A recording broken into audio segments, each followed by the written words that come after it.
자, 경찰관 직무집행법 워낙 세세하게 중요하니까 강조했어요. 자, 우리 그 다음에는 245쪽에서 우리 세 개의 법을 이제 공부하게 돼요. 요거는 이제 우리가 경찰 기관을 포함한 행정기관이 국민한테 이제 행정작용 할 때는 이제 일정한 절차를 거쳐서 하게 돼 있는데 그 절차를 정한 법이 있어. 그게 행정절차법이라는 법을 공부하게 되고, 그 다음에 우리 경찰 등 행정기관이 보유하고 있는 정보를 국민이 알고 싶다고 청구하면 공개토록 한 제도가 그 규정한 법이 있어. 그 정보공개법이라고 있고, 한편 우리 행정기관들이 개인에 관한 정보들을 많이 수집해서 보유하고 있는데 그 개인에 관한 정보 함부로 이게 노출되면 사생활 침해되고 문제가 커지죠. 그러니까 그 개인 정보를 잘 관리하고 보호하도록 하는 개인정보보호법이라고 있어요. 그래서 시험에 아직까지 세부적으로는 잘 나오지 않다가 올해는 2015년 올해 시험에서는 그 정보 공개에 관한 법률이 시험에 딱 떠버렸어요. 또 세세한 내용으로. 그래서 이제 좀 대비하자면 행정절차법도 지금까지 문제 나온 거는 다음 중 행정절차법에 규정돼 있지 않은 사항은 뭐냐 하고 아주 간단하게 묻는 문제가 한 문제 있었는데 이제는 그 내용도 나올 가능성이 있어요. 그러니까 좀 눈여겨봐둬야 될 부분이야. 자, 그러면 245쪽에서 행정절차에 해놓고 개설. 자, 행정절차의 의의 두 번째 줄에 밑줄 주세요. 대외적인 사전 절차. 응?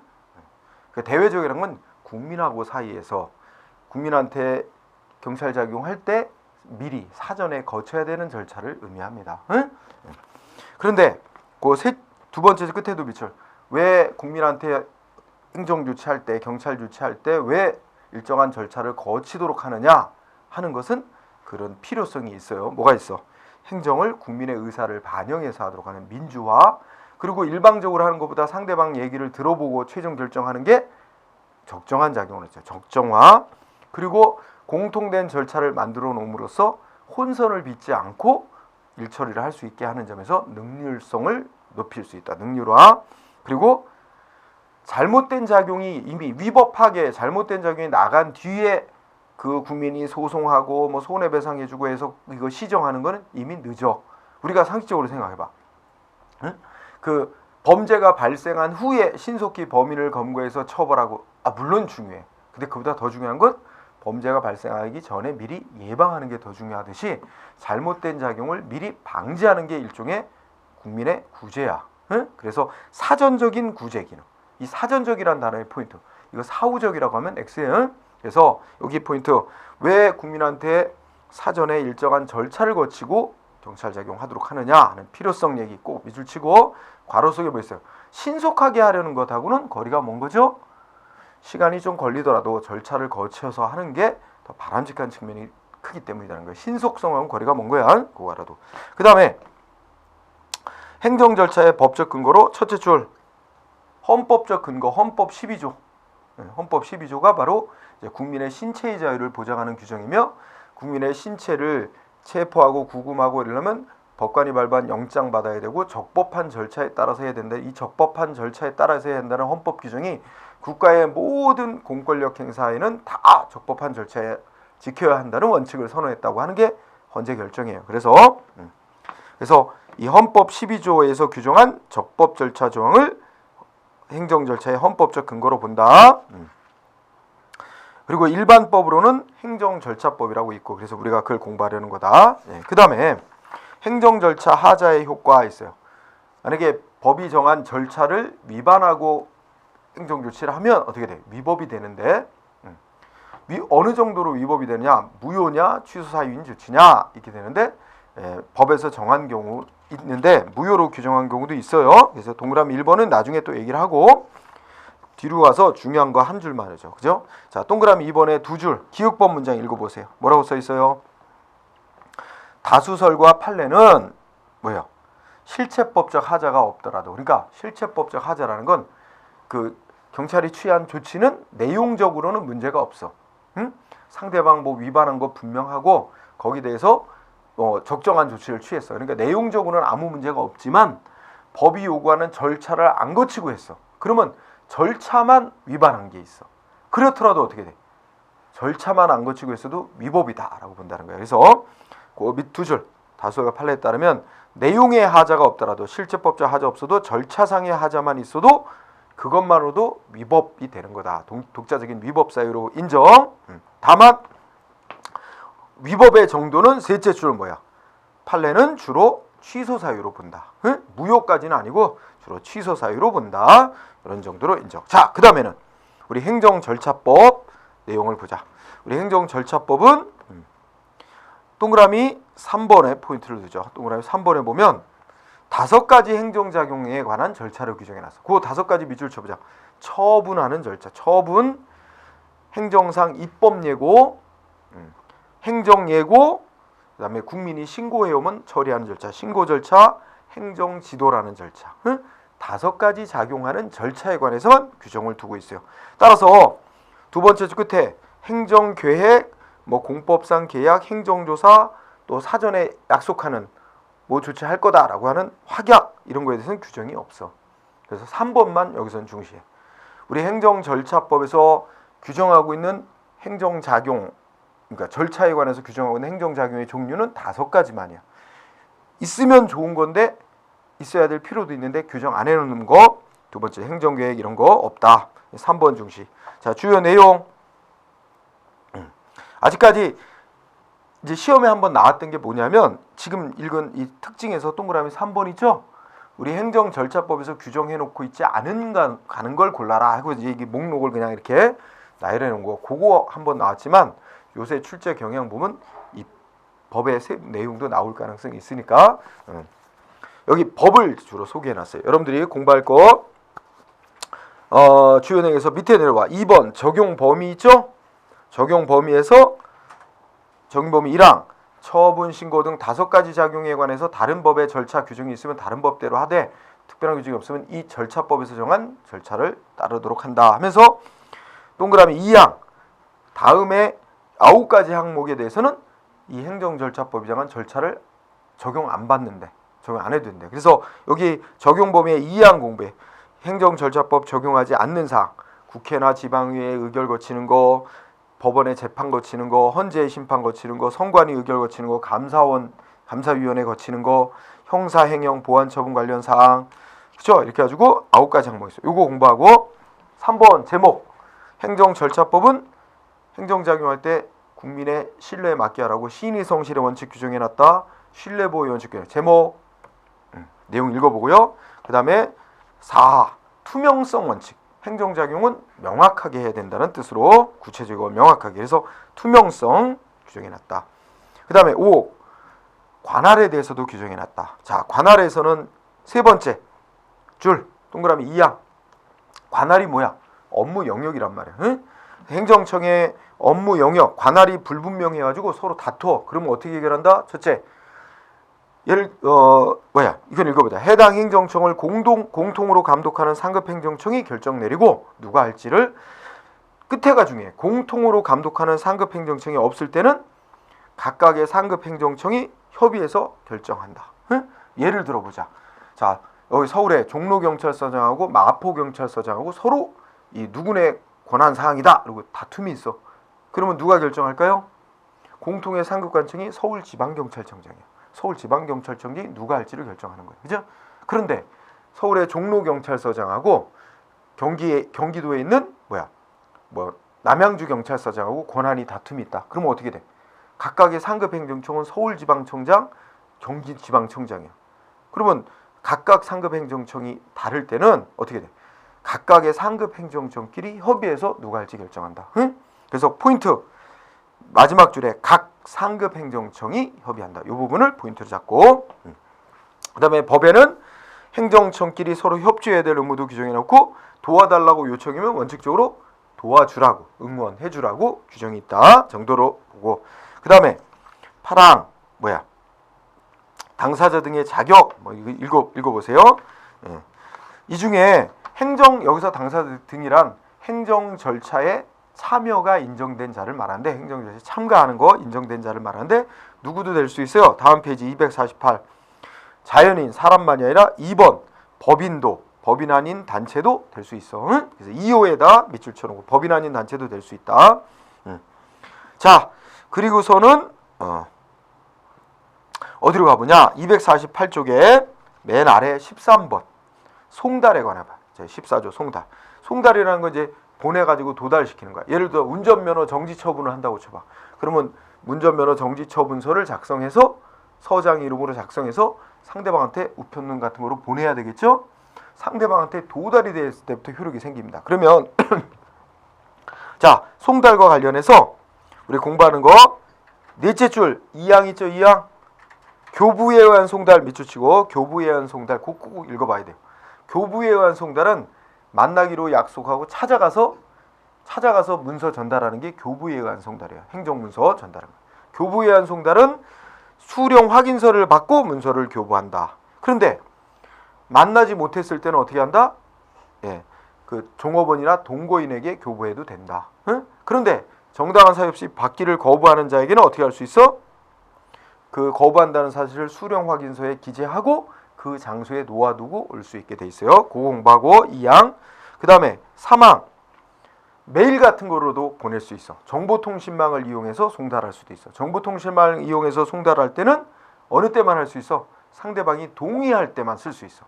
그래서 동의하는 경우에만 쓸 수 있다. 응? 요게 포인트. 그 다음에 4항.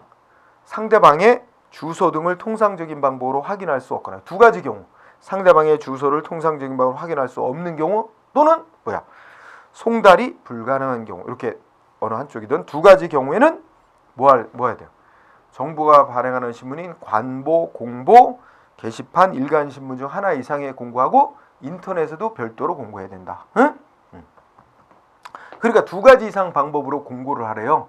인터넷은 별도로 하고 다른 것들 중에 한 가지 이상 방법을 택해서 그렇게 정리. 그 다음에 14번 송달의 효력 발생. 동그라미 1번 특별한 규정이 없는 한 상대방한테 언제 효력이 생기는 거야?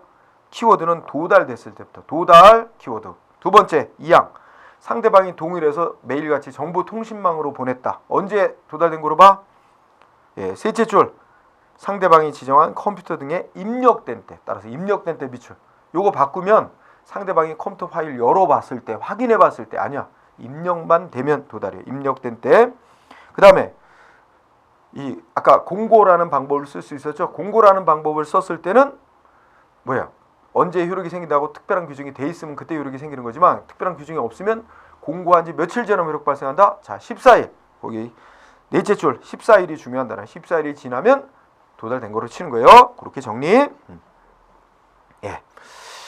자, 그 다음에 16번 앞에 거 간단하게 본다. 국민이 자기한테 운전면허 내달라, 영업허가 내달라 이런 법집행 조치 해달라고 신청을 했다고 쳐봐. 그러면 행정청에다가 자기한테 이익되는 처분해달라고 신청하는 건 원칙적으로 문서로 하는 거야. 국민은 신청을 원칙적으로 문서로 하되 다만 특별한 규정이 있다든지 행정청이 다른 방법으로 하라고 공시한 경우는 그러하지 아니하다. 두 줄.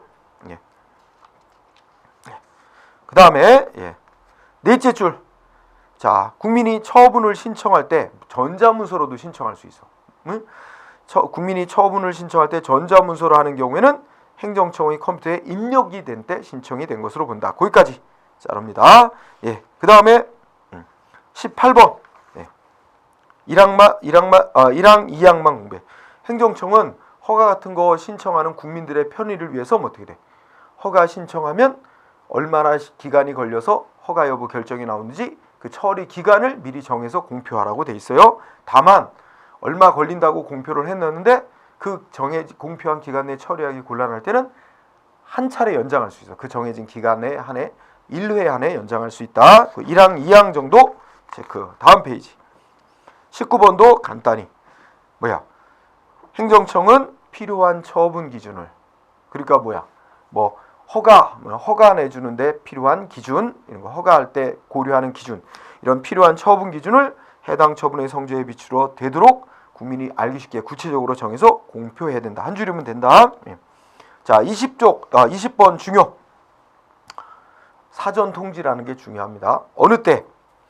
자, 행정청은 상대방 국민에게 의무를 부과하거나 권리이익을 제한하는 즉 불이익한 처분할 때는 미리 뭐야? 일정한 사항을 기재한 문서를 미리 보내야 돼. 아직 최종 조치나. 예를 들면 어떤 걸까? 영업 정지, 운전면허 정지, 면허 취소 이런 거 할 때는 뭐 해야 돼? 일정한 사항을 기재한 문서로 사전에 미리 통보를 해야 돼. 그게 사전 통지. 그 다음에 어떻게 돼요? 그 다음에 2항 사전 통지하는 목적이 뭐냐면 상대방의 의견을 들어보려는 거야. 응? 그거 들어보고 나서 참작해서 최종 조치하려는 거거든요.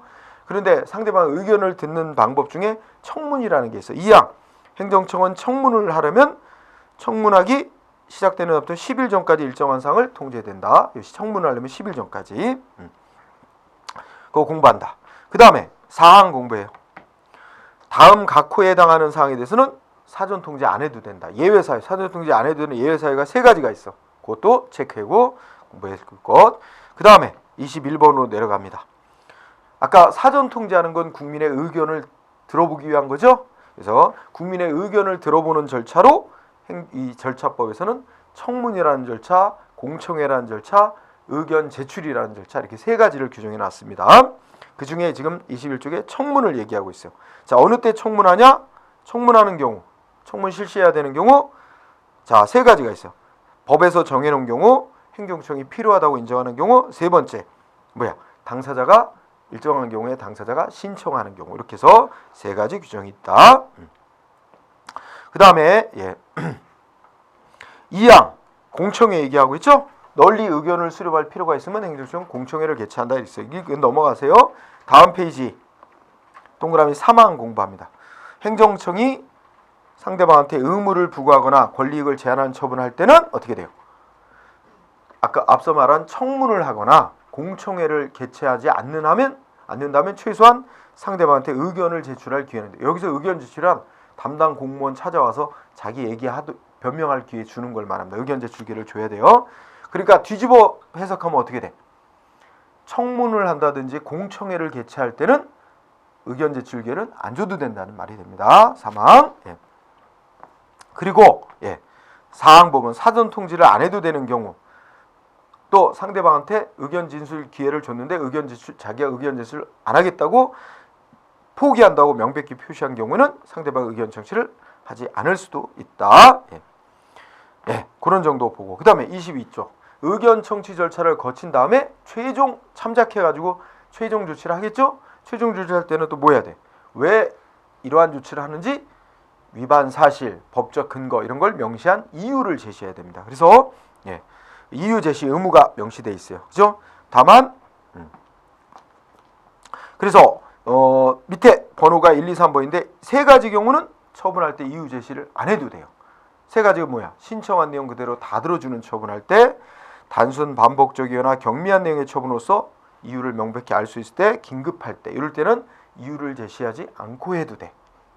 않고 해도 되는데 이유를 제시하지 않고 이 3가지에 대해서 이유를 제시하지 않고 했는데 그 행정처분을 받은 상대방이 이유를 제시해달라고 요구를 해오면 나중에는 요구해오면 해줘야 되는 게 셋 중에 2가지는 그래.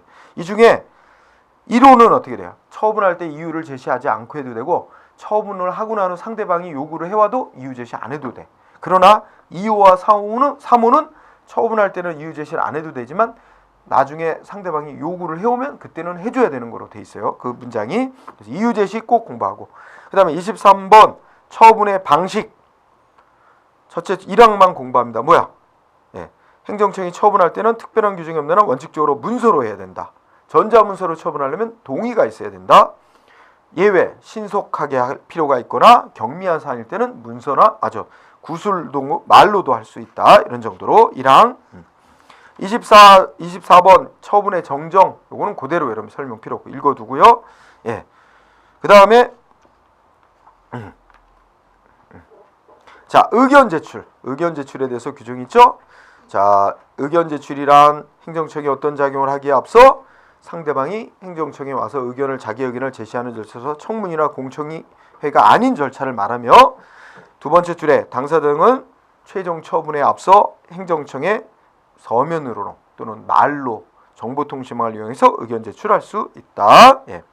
그래서 셋째 줄 말로도 할 수 있어요. 그 다음에 27번 청문에 대해서 이제 길게 써 있죠. 그래서 자, 이거는 뭐 그냥 여러분들이 참고로 읽어두시기 바랍니다. 그리고 공청회 있고 다음 페이지 보세요. 공청회. 그래서 공청회는 첫째 줄 두 가지만 공부합시다. 공청회에 대해서는 공청회 개최 알림. 두 번째 줄 행정기관이 공청회를 개최하려면 공청회 개최한다는 걸 널리 알려야 돼. 며칠 전까지? 14일 전까지. 이거 숫자. 그 다음에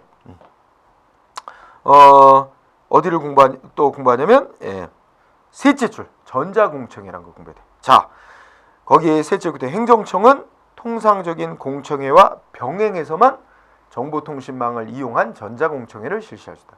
그러니까 전자공청회는 그것만 독립적으로 못해. 반드시 뭐야? 우리가 뭐 이런 강당 같은 데서 하는 통상적인 공청회와 병행을 해서만 전자공청회를 실시할 수 있어요. 병행해서만 여기에다 포인트를 둡니다. 그 다음에 신고 절차. 그 다음에 신고 절차는 그냥 여러분들이 읽어두세요. 그 다음에 253쪽에 30번. 행정기관이 법을 만들거나 개정하거나 폐지하려면 국민한테 미리 예고를 해서 의견을 듣도록 하고 있어. 그게 행정상 입법 예고야. 그럴 때 입법 예고해야 되는데 예외가 있어. 입법 예고 안 해도 되는 경우가 있죠. 그래서 5가지 사항이 있어. 긴급을 요할 때 특히 법 내용이 상위법의 내용을 단순히 집행을 하기 위한 내용의 법일 때, 특히 2번 상위법의 단순한 집행을 위한 경우 요 경우를 밑줄치고 이럴 때는 입법 예고를 안 해도 되는 예외 사유. 그 다음에 예고할 때는 어떻게 될까? 얼마나 예고해야 될까? 기간 나오는데 어디쯤 있냐면 어떻게 돼요? 예고 기간 쭉 내려와서 그 253쪽에 맨 아래에서 그 행정 예고 있죠? 행정 예고 바로 위에 넷째 줄. 그죠? 8번이죠. 8번 번호. 입법 예고 기간은 특별한 사정이 없으면 40일 이상 예고하도록 돼 있다. 그 다음에 31번 뭐예요? 행정 예고라고 있죠? 자, 거기 읽어봐요. 행정청은 거기 밑에 번호 있어. 국민 생활에 매우 큰 영향을 주는 또는 많은 국민의 이해가 상충되는, 많은 국민에게 불편이나 부담을 주는 뭐 등등 요런, 다시 앞으로 와 253쪽 그런 정책이나 제도 계획을 뭐야 수립 시행 변경하려면 국민한테 미리 예고를 해라. 예고를 해서 의견을 들으라는 거야. 그죠? 그러면 얼마나 예고를 하래요? 예, 다음 페이지 254쪽에 보면 거기에 253쪽에 2항이 있고 그 옆에 3항이 있어요. 예고 기간은 특별한 사정이 없으면 20일 이상으로 한다. 이런 거 간단히 알아두고요. 그 다음에 32 행정지도 나왔죠? 이거 조금 바꾸면 경찰지도로 똑같이 바꿔도 돼. 지도라는 건 뭐냐면 국민한테 계몽하는 거, 이렇게 협조 요청하고 권고하고 이러는 거예요. 그러니까 강제로 의무를 부과하는 건 아니고 이렇게 따라줬으면 좋겠다고 국민에게 협조를 당부하는 조치예요. 우리가 교통법규 준수를 계몽하고 교통법규 지키자 뭐 이런 거 계도한다는 말로도 써. 실무에서는 계도, 지도, 권고, 협조 요청 이런 거예요. 그래서 행정지도에 정의가 있어. 그래서 두 번째 줄 끝에 보면 지도, 권고, 조언 등을 하는 작용. 이거는 셋째 줄 끝에 비권력적인 행위야. 공권력 행사, 의무 발생시키는 거 아니에요. 비권력적인 사실행위. 따라서 이런 거는 법률에 근거 없어도 할 수 있고 행정소송 대상도 아닙니다. 이 행정지도 권고를 받고 따를지 여부는 국민의 선택에 맡기는 겁니다. 그래서 여기에 행정지도의 원칙, 목적 달성의 필요 최소한대에 그치고 상대방 의사에 반하여 강요하면 안 되고 안 따랐다는 이유로 불이익 조치해서도 안 되고, 행정지도는 꼭 문서로만 하는 게 아니라 구두로도 할 수 있고, 상대방 구두로 지도받은 경우 문서로 해달라 요구하면 특별한 사정이 없는 한 문서로 해주라고 돼 있고, 상대방 할 말 있으면 의견 제출할 기회 주도록 돼 있고, 모든 국민, 다수 국민을 대상으로 똑같은 내용의 지도를 할 때는 그 공통적인 내용을 공표하도록 돼 있고 이런 거 있는데, 이 행정지도는 따로 별표하고 읽어둘 필요가 있습니다. 응? 네, 그렇게 정리. 자, 그 다음에 255쪽에 행정정보공개라는 게 있어요. 이 정보공개는 국민이 이제 알고 싶은 정보 공개해달라고 요구하면 공개 의무적으로 공개하도록 하는 제도입니다. 그래서 뭐 이리 읽어보고요. 여러분들이 이거 255쪽에 쌍가로서 한번 정보공개 청구권이란 거 그걸 좀 공부해야 돼요. 정보공개 청구권은 알고 싶은 정보 공개해달라고 요구하는 권리인데, 의의를 쭉 읽어나가되 셋째 줄 자기하고 중간쯤에 그 정보 공개를 청구하는 개인이 자기하고 직접 이해관계가 없는 정보도 공개해달라고 청구할 수 있다는 거예요. 그거 인정된다. 그거 포함된다. 법적 근거로서는 기억번, 헌법상의 알 권리, 요거 체크합니다.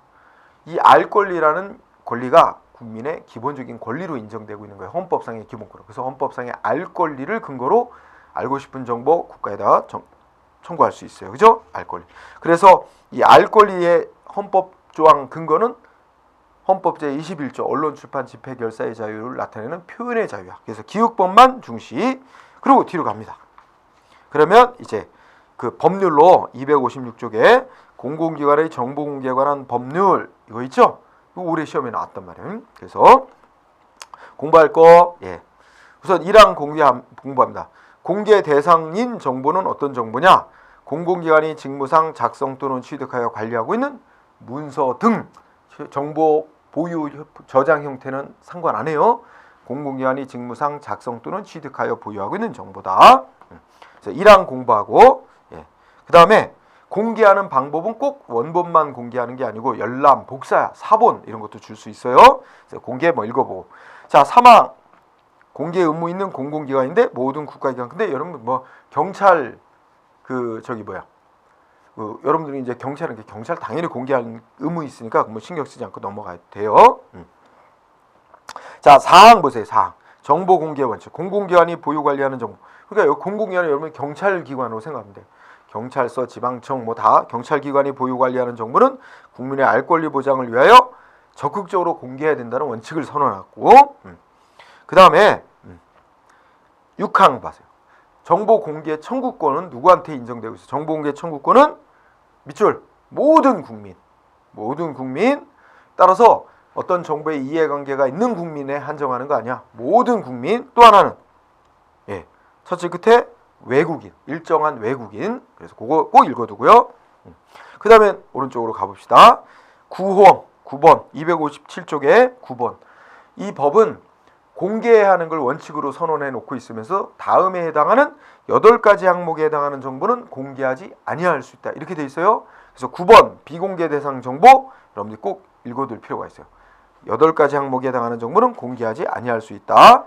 그래서 뭐 쭉 읽어보면 예를 들어 4번 같은 경우는 진행 중인 재판에 관련된 정보, 범죄 예방, 수사, 공소, 뭐 형집행 등에 관한 정보로서 공개하면 직무수행 현저히 곤란하게 될 우려가 있는 정보 이런 식으로 돼 있어요.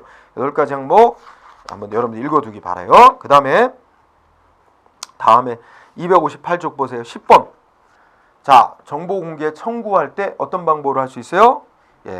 두 번째 줄에 일정한 사항을 기재한 문서로 청구할 수 있고 청구서. 그래서 셋째 줄에 밑줄 보세요. 정보 공개 청구서를 제출하는 방법 또는 이렇게 서면으로만 청구할 수 있는 게 아니라 말로도 청구할 수 있어요. 그래서 말로도 청구할 수 있다는 거 포인트.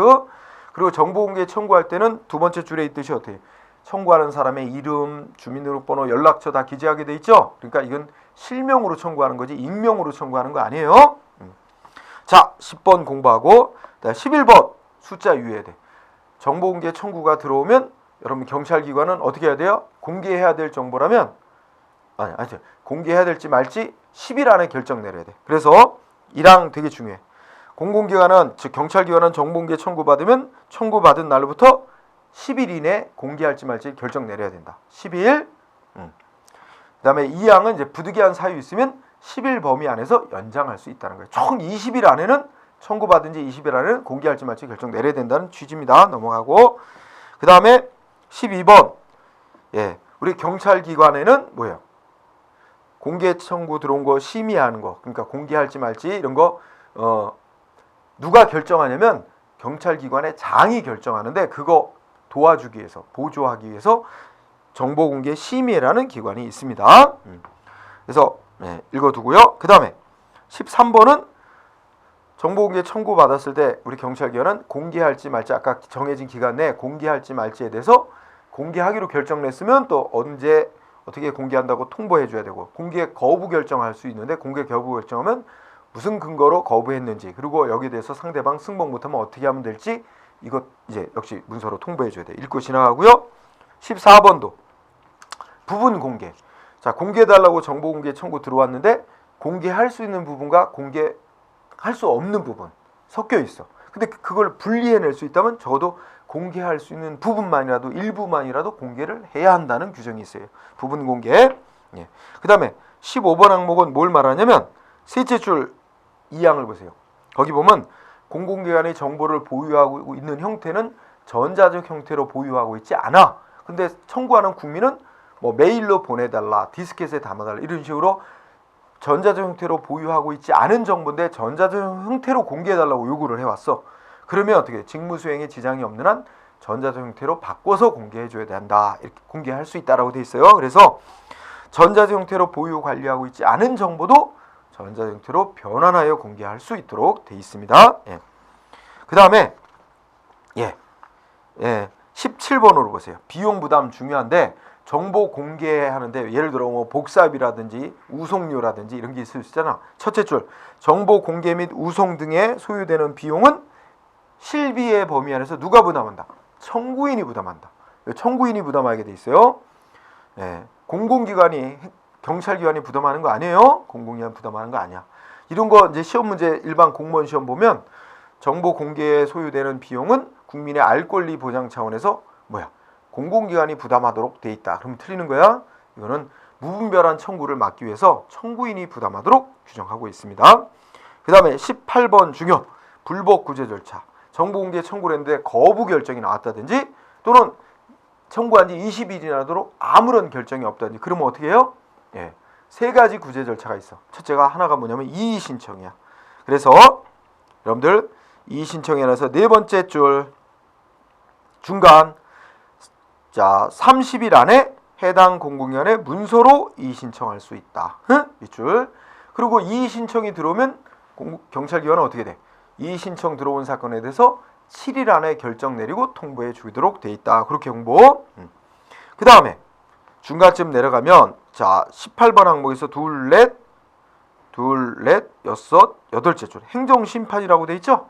그래서 이거는 상급 권한 가진 기관에 행정심판법이 정한 바에 따라 행정심판을 청구할 수 있고 이의 신청 안 해도 돼요. 이거는 할 수 있는 거니까 해야만 하는 게 아니라 이의 신청 안 거치고 바로 행정심판을 청구해도 됩니다. 그리고 행정심판도 필수적인 절차는 아니고 선택 절차이기 때문에 행정심판도 안 거치고 바로 소송 가도 돼. 그러니까 이의 신청이나 행정심판 안 거치고 바로 소송 가도 돼. 세 가지 구제 절차는 이의 신청, 행정심판, 행정소송 이렇게 세 가지가 있습니다. 그래서 요거 불복 구제 절차를 꼼꼼히 좀 읽어둘 필요가 있어요. 자, 그리고 하여튼 이 부분 되게 중요. 그 다음에 19번 항목 정보공개위원회라고 있어. 자, 거기 문장 첫째 구대 정보 공개에 관한 정책을 수립하고 제도 개선 이런 거 심사 의결하는 기구 역할로서 셋째 줄 밑줄 행정자치부 장관 소속으로 정보공개위원회를 둔다. 행자부 장관 소속으로 정보공개위원회 요거 밑줄 치고 그 다음에 20번은 이 정보공개 문제를 총괄하는 정보공개제도 총괄하는 부서 장관이 어디야? 행자부 장관. 그래서 행자부 장관이 총괄자다. 정리하면 될 것 같아요. 간단하게 이렇게 해서 정보공개법 공부합니다. 그 다음에 개인정보 보호의 문제를 또 하나 다루죠. 자, 개인정보 보호는 결국 한마디로 뭘까요? 개설의 1번 개인정보 보호 필요성의 동그라미 1번 끝에 보면 개인의 프라이버시 보호입니다. 오늘날 여러분들 우리 주민등록번호부터 메일, 휴대폰 번호 다 노출돼 가지고 스팸 엄청 받잖아요. 그런 거 생각할 수 있어요. 자, 그리고 이제 쌍가루 2번 개인정보 자기결정권이라는 이 국민의 권리입니다. 개인은 자기에 관한 정보를 어떻게 누구한테 제공할 것이며 또 그거 외부로 공개되는 거 이거 동의할 것인지 이거 스스로 결정할 권리 있다는 거예요. 개인정보 결정권. 여기서 판례 동그라미 2번 중요. 개인정보 자기결정권 범위 그거는 개인의 내밀한 영역이나 사사로운 영역에 속하는 정보에 국한되는 게 아니고 공적 생활에서 형성된 정보 또는 이미 공개된 개인정보까지도 보호 대상이 되는 개인정보에 포함한다는 거. 요 2번 잘 공부하고. 자, 3번 개인정보 자기결정권의 대상이 되는 보호 대상이 되는 개인정보는 개인정보 보호해야 된다는 이 헌법적 근거는 뭐야? 법적 근거 첫째 줄 끝에 헌법 제17조의 사생활의 비밀과 자유. 요거 밑줄. 예. 자, 그래서 국회가 법률로 개인정보보호법이라는 법을 만들어 놨습니다. 261조 개인정보보호법. 자, 1항 중요합니다. 이 법의 보호 대상이 되는 개인정보는 밑줄 살아있는 개인에 관한 정보. 밑줄 살아있는 개인에 관한 정보. 응? 그러면서 뒤에 거는 부차적으로 누구인지 알아볼 수 있는 정보를 말합니다.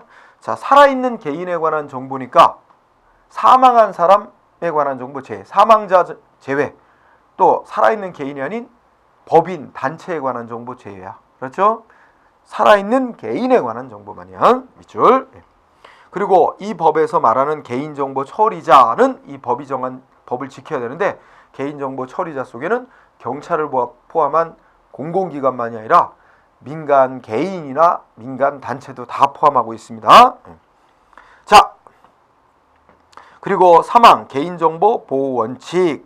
개인정보 보호 원칙은 뭐 당연한 것들이 많은데 그래도 여러분들이 읽어둬야 됩니다. 그다음에 4번 우리 정보 주체라고 표현돼 정보 주체가 바로 개인들이에요. 개인들은 어떤 권리가 인정되냐? 거기 5가지 권리 있어요. 자기 정보를 누가 처리하는지 제공받을 권리, 그죠? 또 동의할 권리, 또 열람 복사, 정정 삭제, 파기 요구할 권리, 피해 구제받을 권리. 사항 읽어두고, 그죠?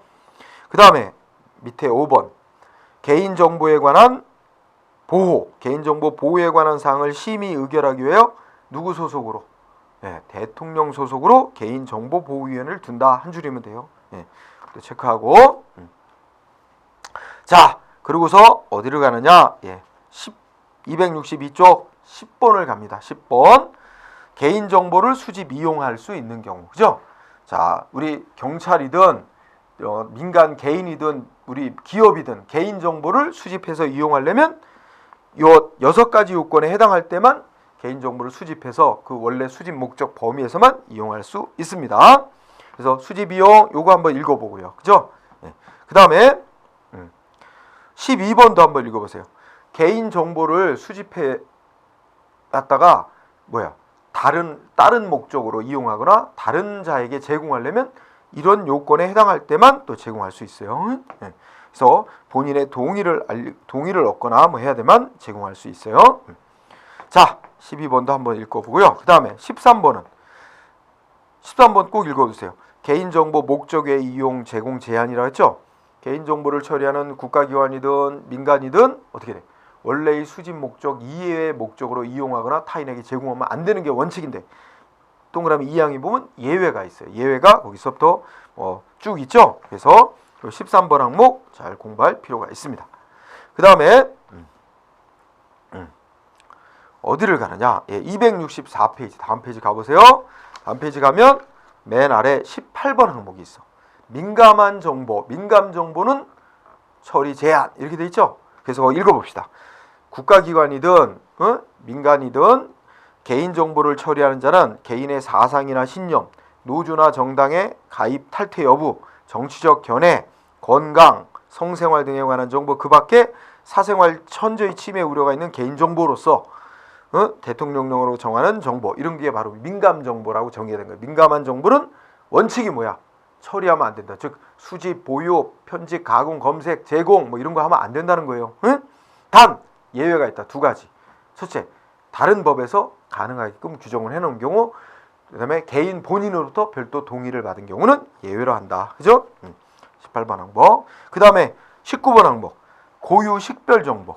여러분 고유 식별정보라는 게 개인 누군지를 알 수 있는 정보를 고유 식별정보라고 그래. 고유 식별정보를 원래는 어떻게 돼요? 처리 못하는 거야. 수집, 보유, 가공, 편집, 제공 못하는 거야. 단 역시 2가지 예외가 있어.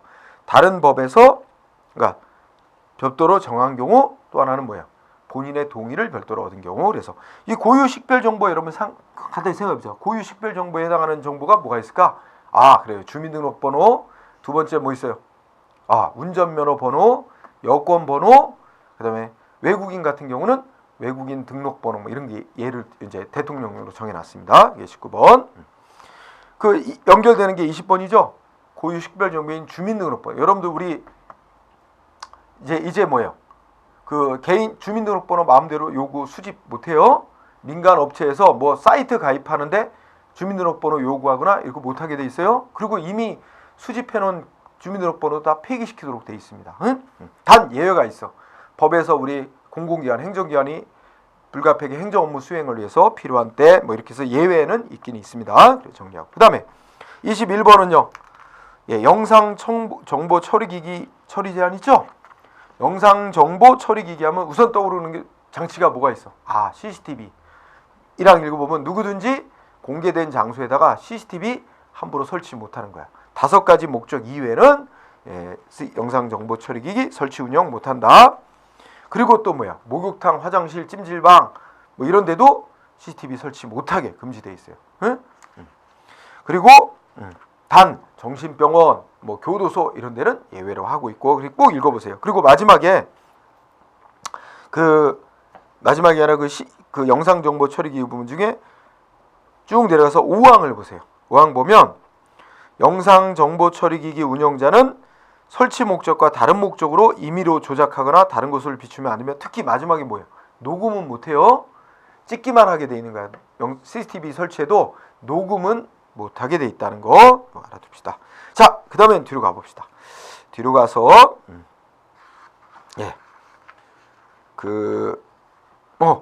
넘어가 되겠네요. 자, 267쪽 가보세요. 267쪽 가기 전에 266페이지 맨 아래 32쪽 권리 행사의 방법 및 절차 있죠? 거기 꼭 읽어보세요. 이게 뭐냐면 개인은 자기 정보를 어떻게 보유해서 저장하고 있는지 열람을 청구할 수 있고, 잘못돼 있으면 정정, 삭제, 파기해달라고 요구할 수 있고, 이런 권리가 있다 그랬죠? 앞에서 개인 정보 주체에게 인정되는 권리, 개인에게 인정되는. 그래서 근데 그거 본인만이 직접 해야 되는 게 아니고 대리인 시켜서도 할 수 있고 그런 겁니다. 그래서 정정 요구 그런 거니까 32쪽. 그다음에 33쪽 손해배상 책임. 정보 주체는 우리 개인은 개인정보 처리자가 이 법을 위반하는 행위로 손해를 입으면 손해배상을 청구할 수 있다. 당연하겠죠. 근데 그 다음이 중요해. 이때 개인정보 처리자 측에서, 즉 가해자 측이죠.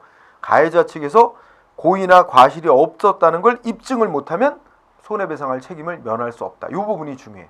왜냐하면 원래 손해배상 제도는 배상을 받고자 원하는 측에서 가해자의 고의 과실이 있음을 증명을 해야 돼요. 가해자 측에서 잘못 없다는 걸 입증할 책임은 없고, 원칙은 피해자 측에서 가해자의 잘못을 증명을 해야 되는 게 원칙이야. 그래야만 배상을 받을 수 있는 게 대원칙이거든. 근데 여기는 반대로 해냈어. 피해자가 손해배상 청구를 하면 가해자 측에서 잘못이 없다는 걸 입증을 못하면 배상 책임을 지도록 한 게, 이게 특이한 거예요. 왜냐하면 피해자들은 개개인들인데, 힘없는 개개인들인데, 가해자는 국가기관이거나 어떻게 돼요? 대기업 이런 게 많으니까 힘의 관계를 고려해서 이렇게 규정을 둔 거예요. 그거 잘 위에 두고. 네, 34조 말은 많지만 딱 한 줄만. 개인정보 분쟁조정위원회에서 개인정보 관련해서 피해 생기고 하면 소송 갈 수는 있어. 근데 소송 가면 시간 비용 많이 걸리죠. 그래서 그에 앞서 조정위원회라는 걸 만들어 두고 거기서 조정안을 제시하고 합의하면 모든 것 끝내는 것으로 하는 제도입니다. 그래서 첫째 줄 끝에 개인정보에 관한 분쟁을 조정하기 위하여 개인정보 분쟁조정위원회를 둔다. 이렇게 되어 있습니다. 그래서 그 뒤에 내용들을 여러분들 한번 읽어보되, 이 개인정보 소송하기 전에 개인정보 분쟁조정을 원하는 자는 이 분쟁조정위원회에다가 조정해달라고 신청을 할 수 있어. 신청이 들어가면 분쟁조정위원회는 신청 들어온 날부터 60일 안에 조사를 해서 조정안을 만들어내게 돼 있어요. 그러면 조정안을 제시하면 양쪽 당사자가 다 합의하면 그러면 법적으로 다 해결된 거로 보고, 어느 한쪽이든 동의를 안 하면 아무 소용이 없어요. 이거는. 응? 그러면 소송 가는 길밖에 없는 거예요. 그렇게 돼 있고, 35번 항목은 개인정보 단체 소송이라 그래서 이제 수많은 피해자가 있을 때 그 일정한 소비자 단체 또는 일정한 비영리 민간 단체가 그 수많은 피해자들을 대신해서 이제 그 권리 침해 행위 중지해라 이런 소송을 단체가 나서서 제기해 줄 수 있어. 그게 개인정보 단체 소송이라는 제도가 있다는 정도로 알아두시면 됩니다. 그 다음에 뭐 다른 거는 특별한 건 없어요. 그래서 개인정보 이 보호법 아직은 시험 문제에 나오진 않은데, 이 개인정보 관련해서는 보호법 관련해서는 우리 뒤에 이제 강론을 공부하면 경찰 업무 중에 이제 정보 수집하는 정보 경찰 업무가 있어요. 그 정보 경찰 활동할 때는 이 개인 정보 함부로 이렇게 이 법에 위반되게 수집하고 침해하고 막 이러면 안 되는 거. 그래서 정보 경찰 파트하고 연관되는 영역입니다. 그래서 이렇게 다만 지금 이 세 법은 세부적으로는 시험에 잘 안 나오다가 올해 들어 뭐예요? 정보 공개에 관한 법률이 처음 세부 내용이 나왔다. 그죠? 앞으로도 그래서 다른 법들도 나올 가능성이 있다. 그래서 우리가 이제 이렇게 기본 강의 듣고 좀 이제 나중에 이제 문제 연습 이런 걸 통해서 좀 더 보완해 나가기로 그렇게 하도록 합시다. 자, 그래서 이 시간 공부 내용은 여기까지로 마무리를 짓도록 하겠습니다. 자.